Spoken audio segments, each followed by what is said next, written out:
Hey Eileen. Hey, how you doing, Mark? Good, good, good. Welcome to episode 2. Now, did I tell you I named this little show of ours? Did you really? And I thought I told you. I named it Two Realtors Being Real. That's very befitting because we have got some bloopers, I'm sure, for someday. Well, there won't be a blooper reel because I'm not that skilled of an editor. Okay. Well, and we've watched our language. I'm just thinking about the ums. Yeah. It's much better to say than say profanity. Yeah. So did you do anything exciting this weekend? Well, nothing personally exciting. I showed my listing over on Fox Run this morning. Ooh, this morning? And yes. How early do you get started? Oh, it wasn't until like 11:30. Oh, okay, yeah, that's true. It's in the afternoon. I still consider it this morning. So. Yeah, no, that's fine.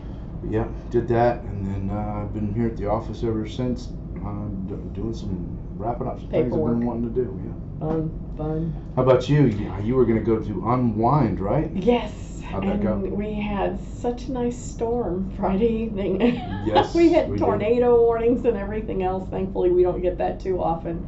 But we were just kind of hanging tight. They postponed it, cut the first hour off, and then just kind of did the stay tuned kind of thing. And I'm like, we're at the other end of the beach from it, so we decided go ahead and drive out. It was a lull spot, and by the time we got there, it started raining again. It wasn't so much the rain; it was the thunder and lightning.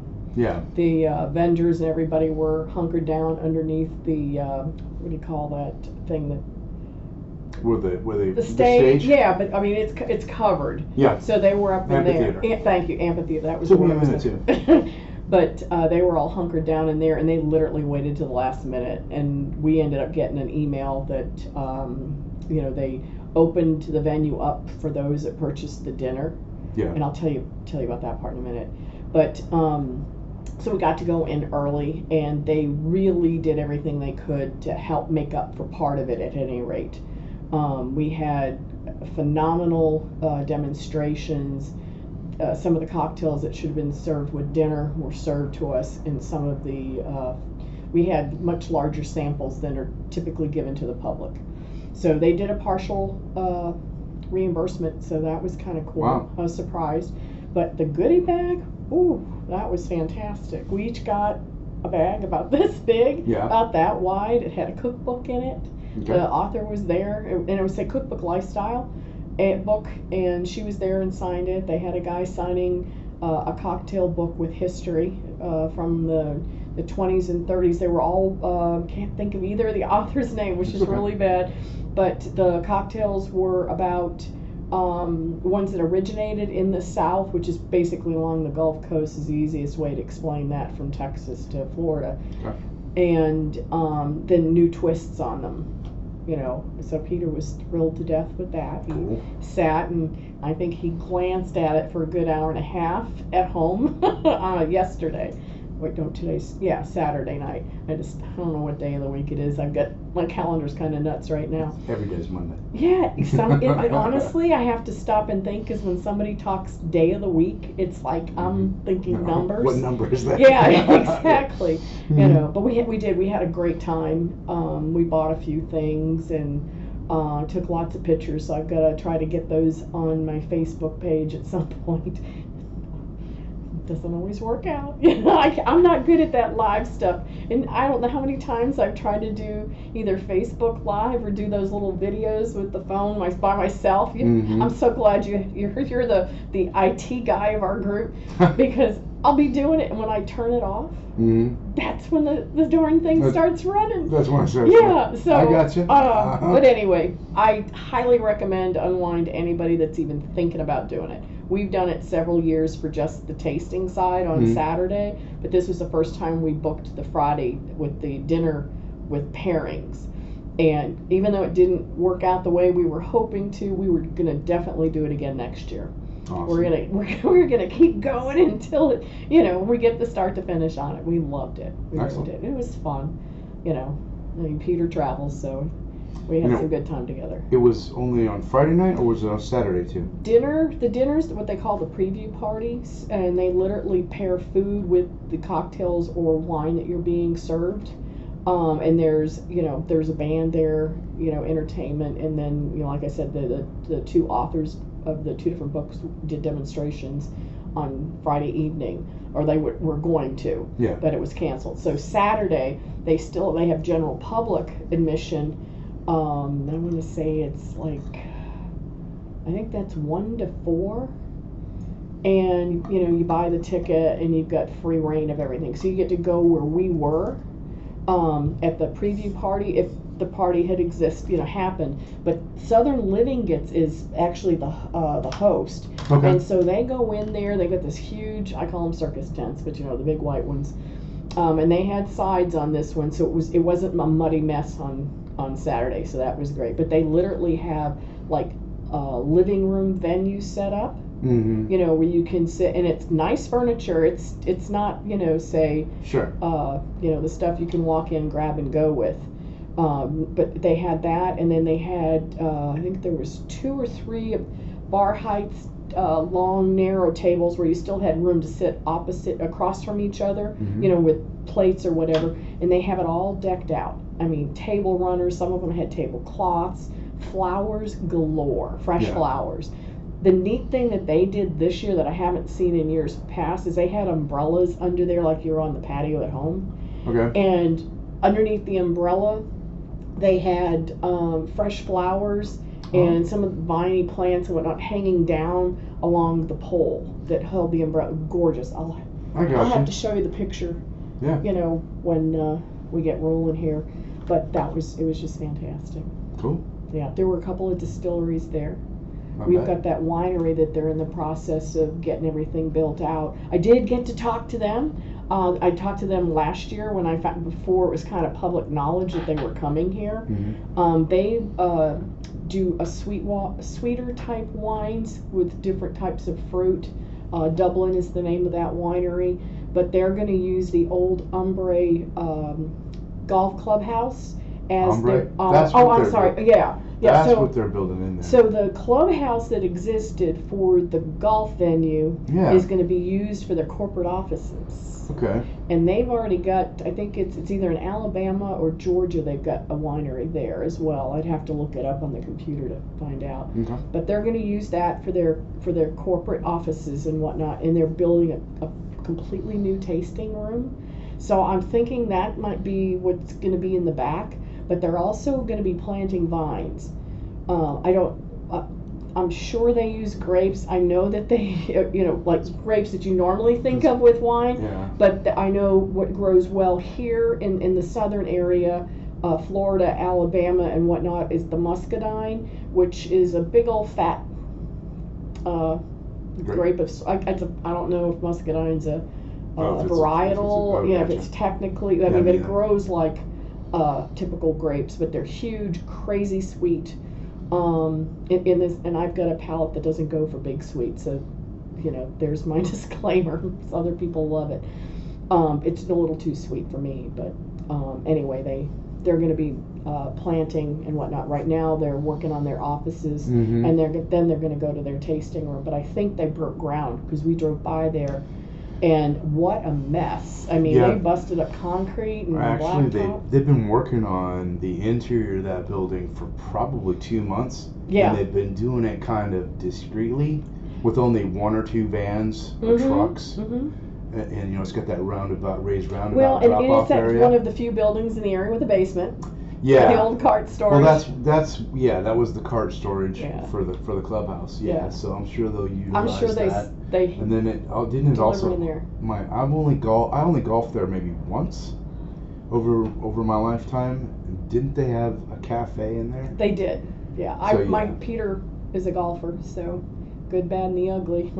That was the name of the course. Yeah. Or the 3 9 holes that were there. Yeah. But so they you're right. They were doing it discreetly. Over this weekend, say maybe Wednesday or Thursday, they ripped out all the landscaping. Yeah, they actually started totally rescaping that. I can't remember what fairway that was, but they started backside digging, the clubhouse. Yeah, they started digging deeply. I saw that for a retention pond. That'd be pretty for what's coming up. So I'm not quite certain what else is going to go over there. I know they want the other side, the opposite side of Ombre, what that was. They want that commercial, you know, they want a strip mall in there of some sort. Yeah. And then I'm pretty certain that that's what's supposed to be going on the other side as well, too. Because, you know, here in our shopping center, as you know, there's a really large, deep retention ponds back behind. I sold a house in that neighborhood, and several of the owners have put a gate in their back door so that they can open up and look at the water there. Because some of them have gone in and kind of cleaned out their little spot. Right, because even though it's a retention pond for servicing for when it rains, there's keeps the rainwater off the streets. This one's got water in it year round. But yet, they start to fill in with wildlife, and then the natural fauna and flora start to come in. You know, you get the lily pads. Yeah. You've got the I call them cat o' nine tails, but they look like what is that? Corn dogs. Oh yeah, I just call them cattail. Yeah, that's what I knew. Yeah, so those just grow in naturally. So once that takes place in those retention ponds everywhere around us, it fills in naturally. And it looks like it was always there. Yeah. So there's a few of them that are kind of groomed, I guess. Absolutely. Depending upon where they're at, but I think that's how lull water got started. Although lull water was a natural body of water, but nobody really kind of gave it love and. Well, they put that neighborhood around it. You know, those folks got to enjoy it for a while. But I guess, you know, I don't know. Some native plants are good, others are invasive, and I think they've gotten, you know, theirs has gotten a little out of hand, but I can't fix everything. I don't have enough time to do what I need to do now, so, oh gosh, well, I just kind of talked your ear off about unwind took a left-hand turn and sound like you had a good time. Yeah, we did. It was great. It's good. What else did you do today? Oh gosh, today I had to go check on a home that I hope to eventually get listed, and then I've got a friend that's got a property here and they're out of town, so you know, it's like when I'm in the neighborhood, you swing in, stop by, kind of take a look and see what happens, especially after the storm we had. So, yeah, right. You know, I personally didn't have any damage to my house. From the sounds of it, St. Andrews got hit. Yeah. And it actually started out in Walton County. Yeah. I think I'm not a meteorologist or anything, but everybody finds weather interesting these days. I think it was more than one cell or one incident that caused everything, because a lot of it was kind of simultaneous. You were hearing it. It's over here, and it's over here, and it's over here. Yeah, and it was just one big cell. We've got Alert Bay just for general safety with showing homes. I never know where I'm going to be, you know, and I'm not always in tune to what's going on in the sky between the text, the phone call, and then if you're near anybody's radio or TV, you know, we had plenty of good warning. Yeah, no, the Alert Bay is a good thing. I like that system, that they have it all. I think it's required. Every cellular company in this area who cares, it has to go. Gotcha. It has to go well, that's good. Yeah, I think it's part of the early warning system for storms. Okay. Because I was saying this to some friends yesterday evening, and we were talking about, you know, didn't hear any sirens go off, and I was like, no, that's because they use the Alert Bay now. Well, but you know, even when I'm, you know, visiting family in other states, you know, I don't see those sirens that I saw as a kid that, you know, you know, on the top of a power pole, and the thing just rotated around, you know, duck and cover. I mean, I'm not that old, but, you know, that's what my parents would say. And you know, and at school, you're out in the hallway and everybody's sitting there twiddling their thumbs till they all clear. Yep. Although it was great, you didn't have to study while you're out in the hall. Technology's taking over. They don't need those big sirens anymore. I'm sure they're still around in places, but. And some of the I would imagine, you know, I'll have to look. I've been showing some property out in the rural area. We're looking for land in a home of some sort, and we were out walking 4 acres. Yeah.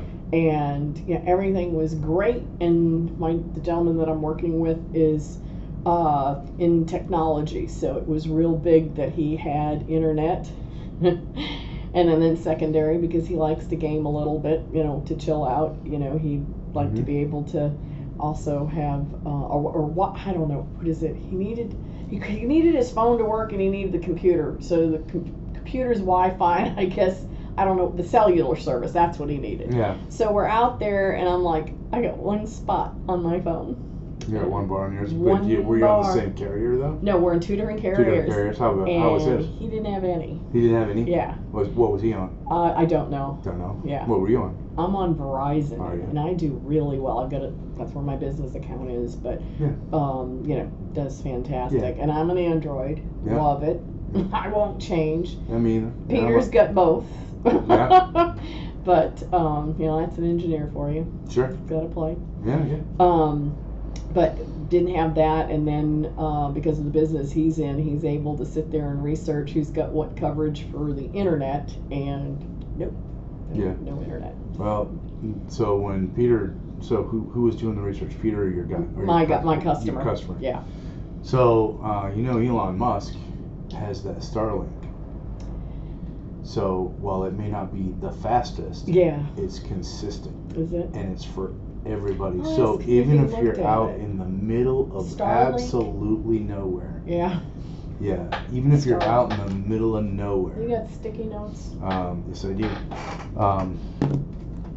You can have that, and I also think that most cellular plans these days allow you to use your Wi-Fi to also make phone calls. But could you imagine doing an hour's worth or two of work and the data you're going to burn through to hotspot? I mean, if you got to do it, you got to do it. Well, no, but I guess I'm a little frugal with some of that stuff. I think Starlink, it would be all, it'd be one cost. I don't think there's a data cap or anything. Okay. All right. Well, I'll tell him about it. I'm sure I'm assuming he may have looked at it, but I heard about Starlink probably from you a couple times. But it's been on the news a lot lately because of what's going on in Ukraine. Okay. Well, that makes sense. I unfortunately am trying to stay clear of the news right now. I don't blame you. But just keep that in mind next time you have a customer who's out in the middle of nowhere, because that's what Elon Musk actually came up with it for. Was to try to, at first, to serve all the people who, because some people who live way out in the middle of nowhere, they call a cable company or a cellular company, and they say, hey, we want service, and they're like, but they're like, our closest spot is here, so you have to pay from point A to B, and if it's more than 100 yards, you're taking out a second mortgage. Yeah, and Starlink is completely wireless. It's like the old DirecTV thing. Okay. Remember when the fad was DirecTV and everybody had the satellite dish on their house and stuff like that? It's kind of similar to that. It's a big antenna. And I got enough technology to get by, and sometimes even then it's not enough. But I was thinking, is there any way that you can actually hook up to the satellites out there? And my customers just kind of snickered, and he's like, nope. He says that they're not public. Well, I mean, so Starlink. But this Starlink, I get he owns the company owns their own satellites. Yeah, it's internet. It is internet access. Yeah, and I was thinking, well, why can't you just hook up to the mothership and the fathership directly to the satellites? That'd be nice. Someday, you're probably right. Sooner rather than later. So, what do we get coming up for something to do? Maybe here in Panama City Beach. Yeah, something to think about. The Seabreeze Jazz Festival is coming April 20th through 24th at Aaron Bessett Park. That's the park that is right by Pier Park, also where our offices are. Yep. That is huge. We get a big turnout for that, and we get some good strong names that come in. I've seen people from the New Orleans area, and the New Orleans Jazz Festival is over the top, but they will actually come here. Well, it's not that far of a trip, so about 6 hours. You have jazz festivals across the United States, and there's one only 6 hours away. Yeah, well, and it's warmer here than some places too. Sure. It was 75 when I was driving in. Yep. I don't know what the high is supposed to be today. That's it. But I was. Oh, is it? Okay. Mm-hmm. It actually said 72, but I figured it's 75 because it's nice and sunny today. Well, and we had a light breeze today, so it's real comfortable, But when on the few days that we don't have some breeze, when you're near the water, that 75 can feel like 85 real quick. I was talking to family in the St. Louis area, and they're already at 71. Of course, yesterday. In St. Louis? Yeah, but yesterday they were in the 40s, so they're still in that up-down cycle. We're generally climbing, leveling out, and then occasionally some silly storm comes through and drops us 10 degrees. Yeah, they're probably hitting kind of their Indian summer. Being from the Midwest, I remember Indian summer. Aren't we officially? This is the first day of spring. Was yesterday or today's the 20th? Is it the 20th or 21st? I think it was yesterday or something like that. Yeah, the beach is a little busier this week. I think coming. We saw a bunch of kids and stuff and families, big time families. Yeah, it's mostly since they put the no drinking on the beach law into effect all those years ago. No alcohol on the sandy beach. It's really shifted to a family type. Yeah, that's for the whole month of March. Spring break, and we do get some of the college kids. Yeah, but it's nowhere. They're calmer. They're a whole lot calmer than what I remember, and calmer than when I was one of those. Troublemakers? Well, I don't know. I was never a troublemaker, but I was too afraid of getting caught and having to face my father. That wouldn't have been good. Well, that just shows you were raised right. So. And I don't take those kind of risks. The Jazz Festival, since I moved here in 2017, I noticed that the Jazz Festival did bring quite a few folks to our area. And, with the size of the park over there and everything that it offers, I'm liking it. What are you saying there? Yeah, the Oasis Smooth Jazz Awards comes out of there. Did we win that Jazz Award for having the Jazz Fest, or I don't know? I don't know. It says Best Jazz Festival at the Oasis Smooth Jazz Awards. Okay. Seabreeze Jazz Festival in Panama City combined. National Smooth Jazz Artist. So yeah, sounds like we might have got it. And more information at seabreezejazzfestival.com. Yep. Oh, and look what's coming up behind it. Yep, Thunder Beach the spring version. Yeah. That's April 27th through May 1st. So yes. That's incredible. So Thunder Beach is not a misnomer. No, it's not. Thank God, quiet times at 10 o'clock. The reason why it's called Thunder Beach, and it's aptly named, is because that's when a lot of motorcycle riders from around the country, not just the region, but around the country, show up to enjoy one another's company here on Panama City Beach. Yeah, they've already got 200 vendors and exhibitors scheduled for this one. It's crazy big. It is one of our biggest events here. And it is biannual, correct? It is. Spring and every fall. There's two. Yep. And boy, when they are here, it does sound like thunder going up and down the roads. Yeah, the second one, just in case, is October 19th through 23rd. Yep. They're both 4-day events. Yep. Always spring and fall. Like Emerald Coast Cruising, like the car show. Yeah. No, that's also a very good event. It's not cheap to own and operate a Harley Davidson or an Indian. They are not cheap. As a matter of fact, we've got an Indian store here. We've got a Harley. We've got a big Harley store. And so sometimes people, those bikers, they give them a bad rap. But the truth is, well, they're just like you and me. Well, some of them are doctors, dentists, and lawyers, and everything else.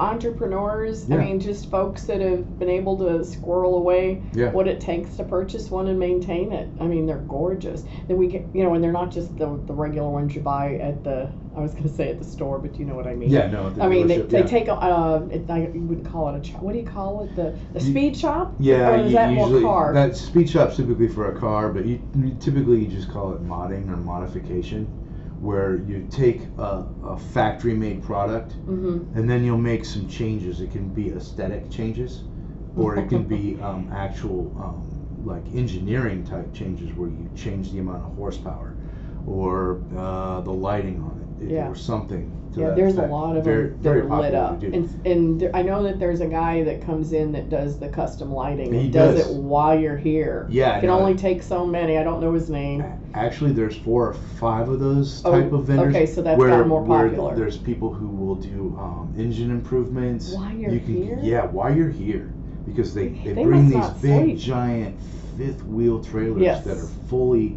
Not only are they full workshops, but some of them actually have. I'm going to forget the name of the machines, but they have the actual machines to be able to fabricate parts. Oh, almost like a mini CNC. Exactly. Yeah, exactly. That kind of those machines, they have those. Well, and I would imagine. And so, I mean, they just do this by order, by special order, right while you're there. It's crazy. Well, and it's I would imagine too, if you've contacted them beforehand, they can bring whatever. Oh, I'm very certain that happens. And you've got the early appointments because we got your parts right here. We're not going to have to make and have you come back on Thursday. Yeah, I'm very certain that happens. That the people book that out in advance. Check it out this year. Order your parts for next year. So yeah. Or for the fall. You didn't even think about that. Yeah, but since there's so much to do, and you said how many vendors were coming, a lot of those are food vendors. So, the Jazz Festival, they're going to have food vendors there. We always got good food vendors. Oh, so our local restaurants have always got their trucks out there. Yep. I was just looking at this. I've got the latest here. I don't know if you guys see that. The circuit, that's the Bay County Panama City Beach Chamber book. They publish something I think 6 times a year. Yeah. And this one just happens to be what they call the relocation guide, but it's the first one we get that's got the calendar of events, and there is almost something every single weekend from February until, and the last one of course is New Year's Eve. Well, we've got the ball drop instead of. Well, like ours is a beach ball. I guess that's the only difference. Beach ball, yeah. New York's got the ball too. Yeah. Sorry. No, it's all right. So, I think we said that in our episode 1. Maybe we talked about this, about how good our local government here does a really good job of keeping the events calendar full. Not only for, us who live here, for us to have something to do, but since we're a vacation resort town, I mean, that really helps to bring just a huge demographic to our area. Yeah, we got a zoo for those little babies that come too. We do have a little zoo. We also have SeaWorld if they want to swim and pet dolphins. I tell you what, SeaWorld's phenomenal. I have been there. You get so close and up and personal with everything there. I mean, you can get, maybe a little farther apart than you and I are sitting, but you can get close to the pink flamingos and such. Oh, wow. Oh, and I was talking to one of our co-workers down in St. George Island. Mm-hmm. They have, since Hurricane Michael, yeah. they actually have one pink flamingo that somehow was blown up here. I mean, which I really don't understand, but he stayed.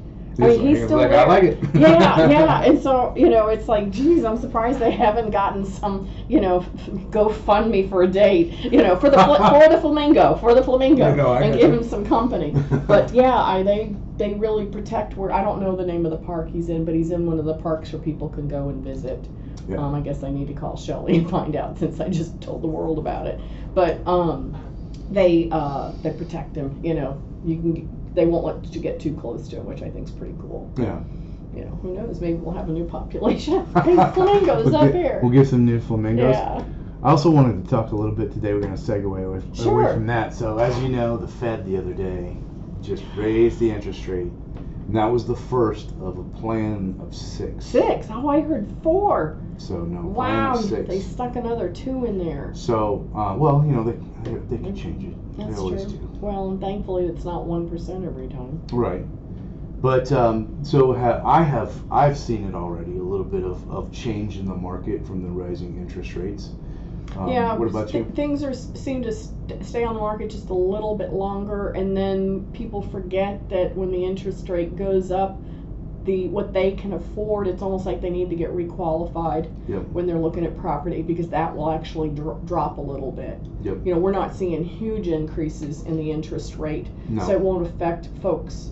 It won't affect everybody, and dependent upon and then with our market being so hot still, you shouldn't be looking at the top end of what your approval letter says.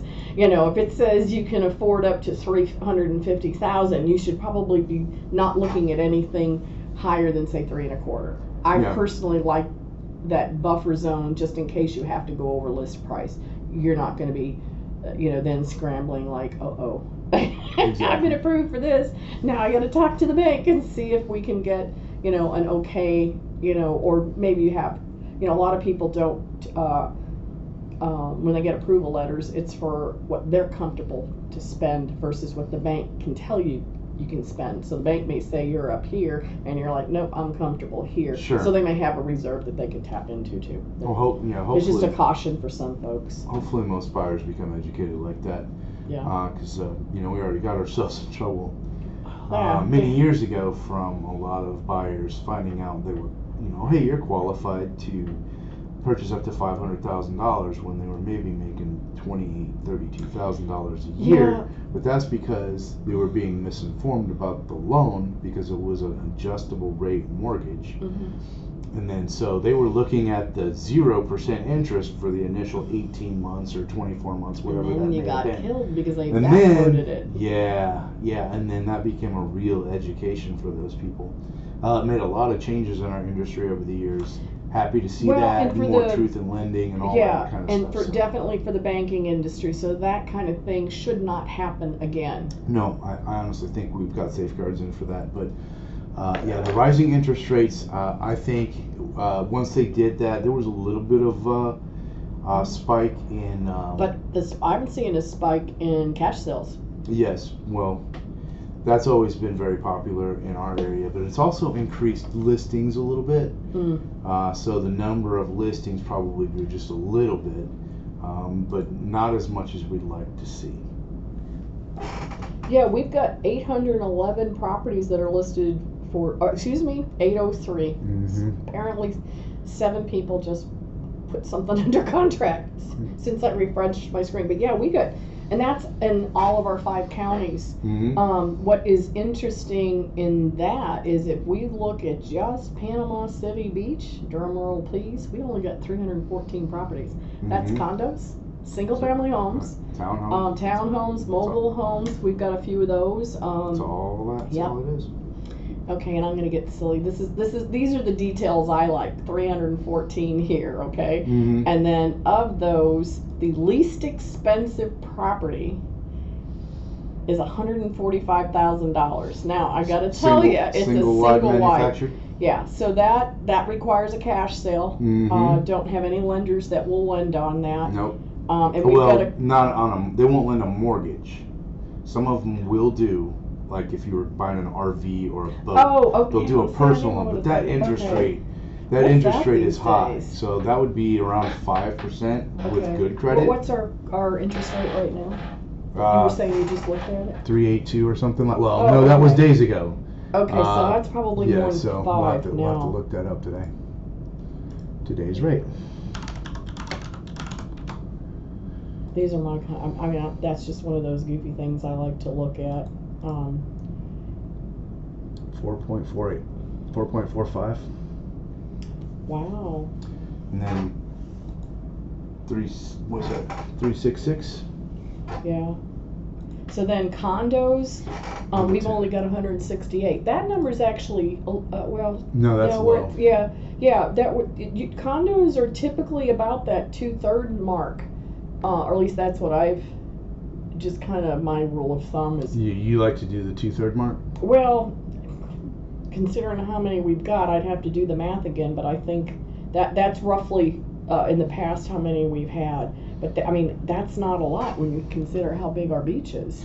Right, but that plays a lot into how the market is. Not only the resale market, but the rental income earning market, because you have a lot of these condo owners who may have bought back in 13, 14, 15, somewhere in there, and then all of a sudden starting in 2016 and then 2017 the rental income just kept climbing. Oh yeah.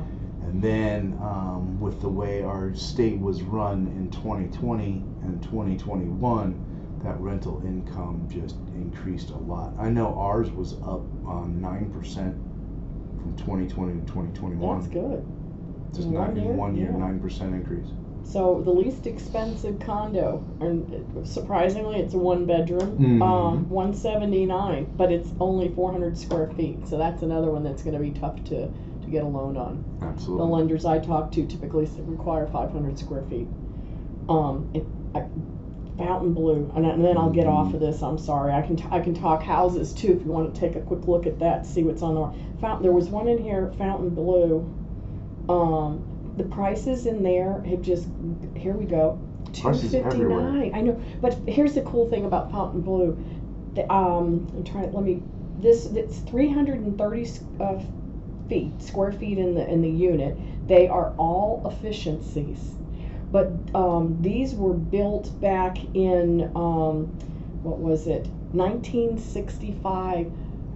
The Walt Disney, not the company, but the individual. He built that. Mm-hmm. That was, I think, I don't know. I'll have to get my little history book that we've got, but I believe it's my understanding that was like the first condo that's out there. And this is you sure was it built as a condo, or was it built as a hotel first?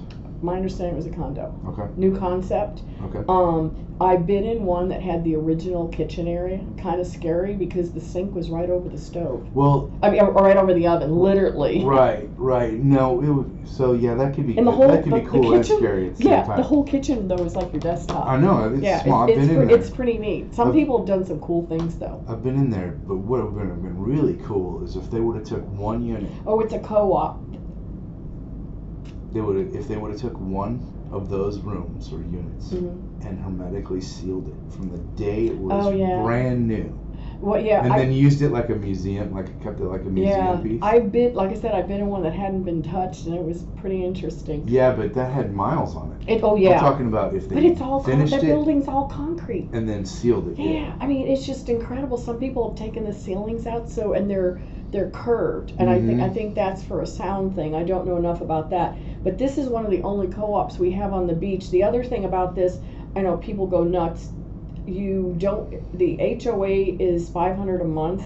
Sounds like a lot, but you don't pay any utilities. Yeah. I mean, if you're and there covers it all. Yeah, it does. So that's kind of cool. So I'll get off the condo stuff.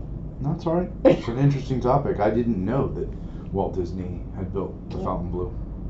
It's got an indoor pool. Yeah, well, yes, it does. It does. It's a very unique building, and at that time, it would have been state of the art. It would have been state of the art. It's future world. And now it's a landmark. Yeah. You know, a lot of the hotels that still remain up and down there got a lot of years on them, and they're still very lucrative for the owners today. Got a lot of. They attract a lot of people who live within 4 or 5 hours. Yeah, it's amazing. They don't usually in that particular building. I mean, there's everything staying is moving pretty quickly, but there haven't been many in Fontainebleau that have been listed recently. Yeah, I mean, they're trickling in. Usually, it's only 1 or 2 every month or business quarter, maybe. But I really don't work in that building, but I do see it. I do check them out. It's interesting. I like it. Yeah. So, and I'll just for grins, I'll do the most expensive house on the beach. That's always fun. The most expensive house in our market. Yeah. In Bay County, literally just in the small area of Panama City Beach. So, 114 single family homes. Yep. The least expensive is probably in the $240. Mm-hmm. Okay, that's a surprise. I haven't seen anything under $3 in a while. Lydia Lane. How long has it been on the market? It's 2-bedroom, 860 square feet. 3 days. 3 days? It's okay. Sold. Yeah, it'll come Monday when everybody does their paperwork. It's sold. It was listed at what? 280, did I say? 279, I think it was. Give me a second. I've already started the roll to find out what the, oh gosh. 13. Well, Beachside Drive? Yeah, Beachside Drive, $13,800,000. Mm-hmm. Wow. Okay, so 7,856 square feet. This here you go. 5 bedrooms, 7 baths, and 2 halves. That's incredible. Oh, that's in Carillon too, so you can do short-term rentals. Yeah, and when you said Beachside, that is beautiful. When you said Beachside Drive, I knew exactly what it was. Yeah, but that Carillon Beach is beautiful, gated community. Oh, and they've got that little, what is that thing called? Like shopping area? What do you call it? Yeah, they call it the Carillon Beach Marketplace. Or something like that, right? Yeah, I think that's what I was looking for. So yeah, but that's really cool over there. I sold one really close to that one. That one's what? 386 Beachside Drive. Yeah. Yeah, I sold 509 Beachside Gardens, which is right off of that. How big was that one? Is that this one? This one right here? Yeah. Wow. That one was. It's not going to have the details on that because. Was it around the corner or? It's not too far from there. That's November 20. Yeah. I was looking at the price. That's why I was asking. I'm like, what's the difference there? Is it half the size? Yeah, no, it's much smaller. There's a 3. Is a 331. Oh, it's attached single family too. Yeah. I literally just looked at single family or detached single family. Oh, detached. Okay. Yeah, sorry. But that's okay. But I mean, that makes more sense with what that sold for. Yeah, no, I knew that was in Carolina Beach from the address. I love that place. It's gorgeous. It's a really cool concept. There's sand or dunes in there too? Mm-hmm. There's a dune lake right by their because it condo hotel kind of thing. Yeah, because it connects to Pinnacle Port. No, not Pinnacle Port. Pinnacle Port's is a traditional type condo complex out there. I think there's 3 buildings in there, but that's the farthest west within Panama City Beach. Yeah. And if you want someplace that is away from everything, it certainly is. Yeah, it's out there. I'm trying to remember what this is like. Yeah, Phillips Inlet and Powell Lake. Well, Lake Powell. Yeah. Why did Google label it Powell Lake? Interesting, but I'm trying to remember the name of this complex.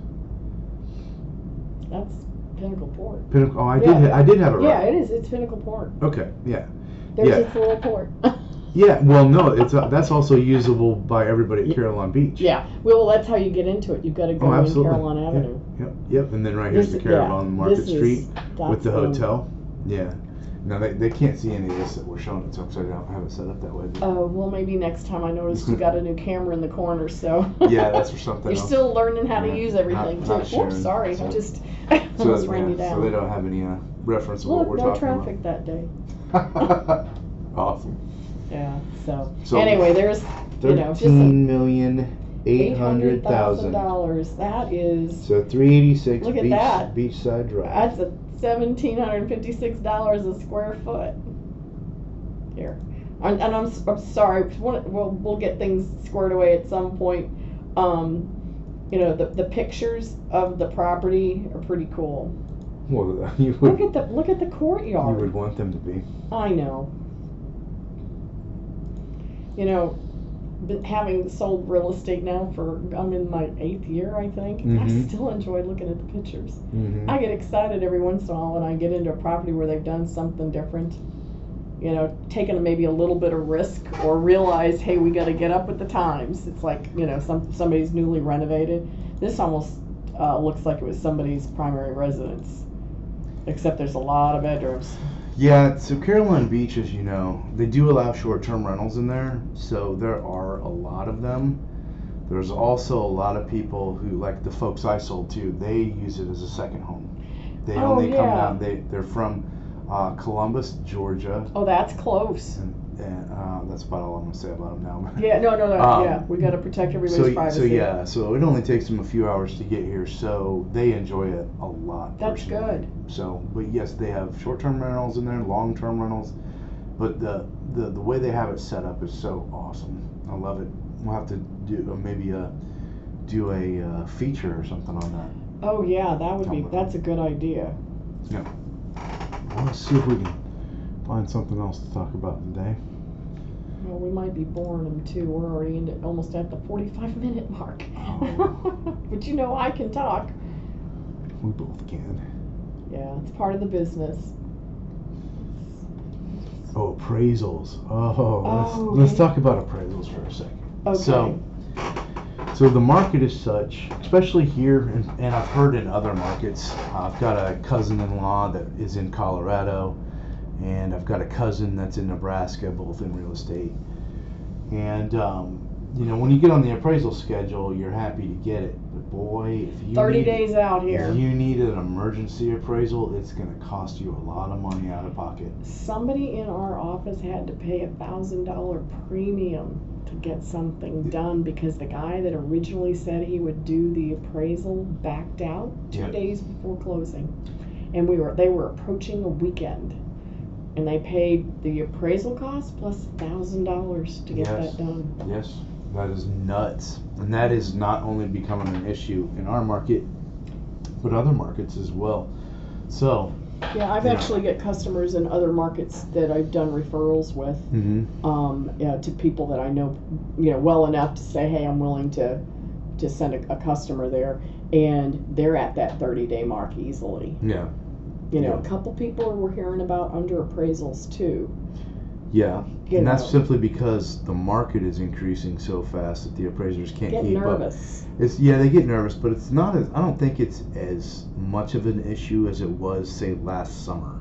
No, that's because true. Because the market was moving so fast. Yeah, they weren't hitting, I call it the books, our MLS systems and property, property records and things like that. Yeah, and it's still happening today.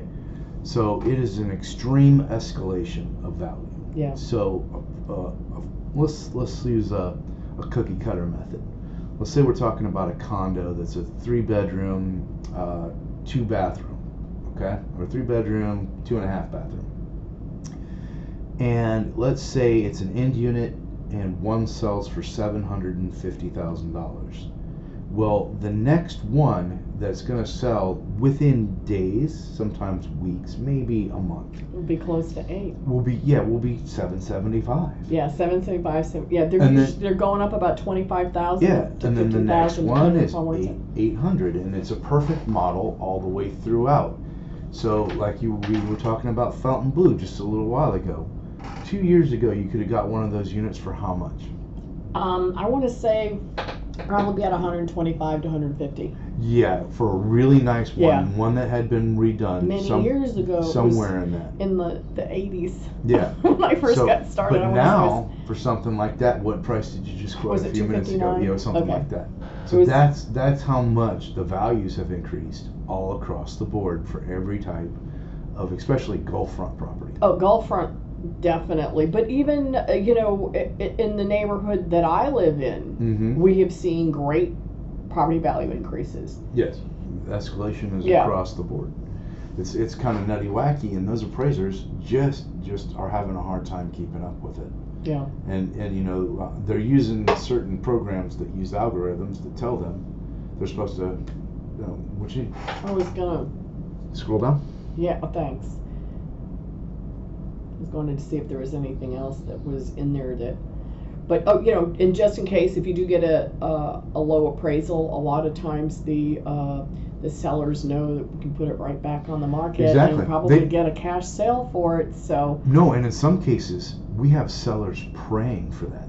Yeah, we literally have them praying for that because they know they'll get the offer. They're under contract. They went under contract for practically full price, if not a little over. Yep. And then all of a sudden their neighbor lists their house, and it's almost the same floor plan or the same condo, and they listed it for more, and then they go under contract. The rumor mill starts flowing around. They're like, I got full price. We're not allowed to talk about what something is under contract we can't stop the general public from talking right. on Facebook or Twitter or wherever the heck they're talking about it. Or just so then that seller's all pissed off, wanting out of the contract so that they can get out of the contract and go with the next buyer. No, that's good news if you're a seller to be. Yeah, but that's hard for the buyer. But it's an emotional wreck for the buyers, right? Yeah, unless they're but occasionally I've had true investors, and they're just number people. Exactly. They never look at it.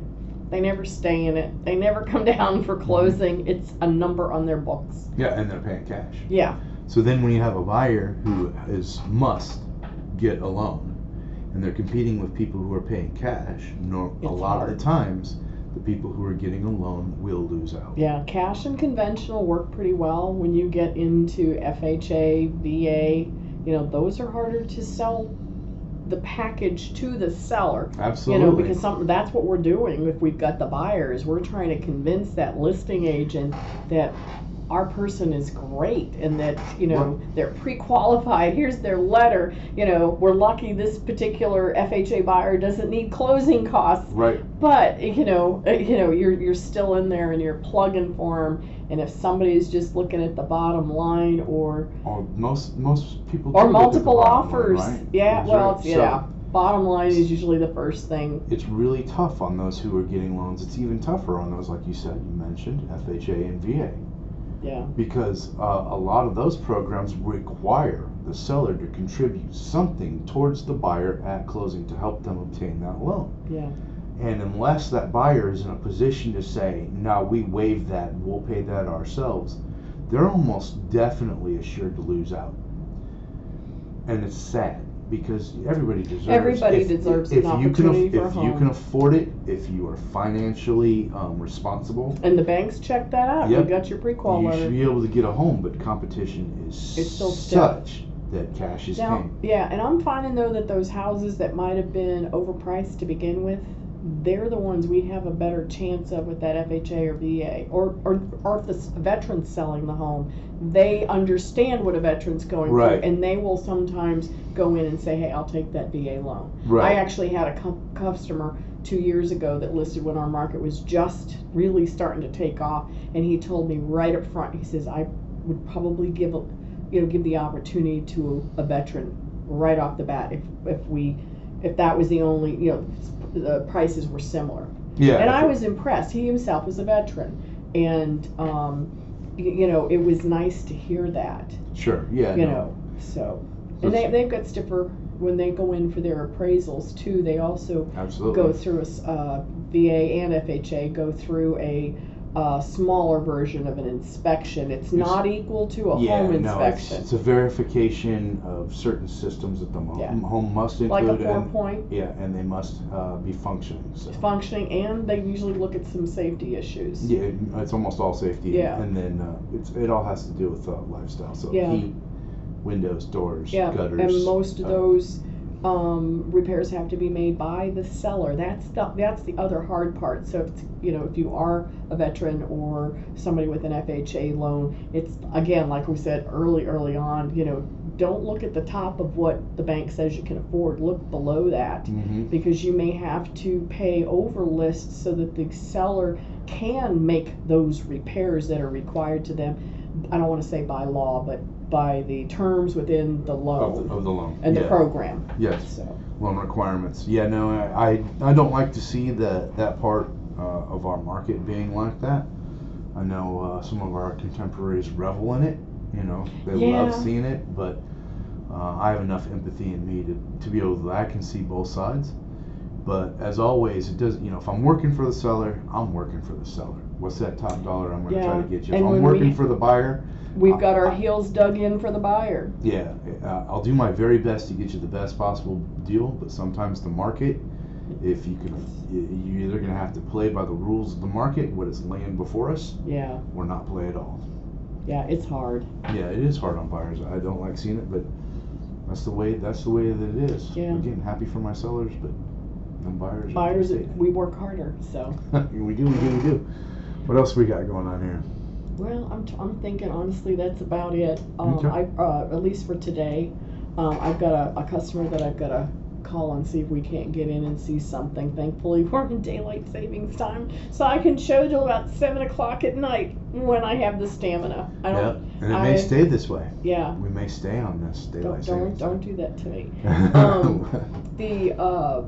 I'm finding too that because we're looking at so many houses now, I can handle 2 people a day. Depending upon what we've got scheduled, I might be able to do that third person. Doesn't sound like a lot to folks, but with each of my buyers that I take out, we're talking 3 hours of It takes a lot of time and effort. Yeah, it does. And everybody's on their A game, me trying to present the property. So, and then the buyer trying to, okay, how does this compare to the last one we saw? Which one do we really like better? From what's the most important thing to us? Is it the location? Is it the being the school districts and stuff, or the price point. If this one's the only one that's got enough bedrooms for all of our children, you know, things like that. Yeah. You know, so it gets busy. A lot to do. Yeah. No, I got to follow up on some feedback from showings today, and hopefully push for an offer on a listing. Well, hey, it's good to talk to you. Good talking to you. Catch you again. Talk to you next week. Bye.